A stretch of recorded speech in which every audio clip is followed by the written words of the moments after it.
Magandang umaga po. Sino po ang nakakaalam ng salitang Alpha Omega?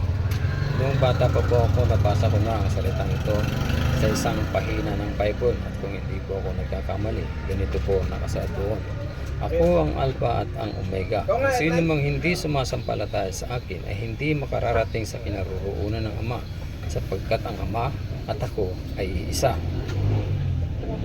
Pakicorrect na lang po kung mali ang aking pagkakabigkas, sapagkat ang tinutukoy ko po dito ay ang Alpha Omega.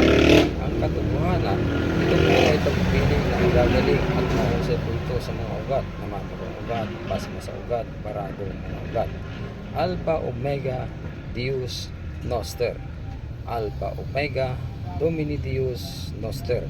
Maaari ko pong ituro sa inyo kung paano ninyo ito gamitin upang subukan at makita nyo ang katotohanan.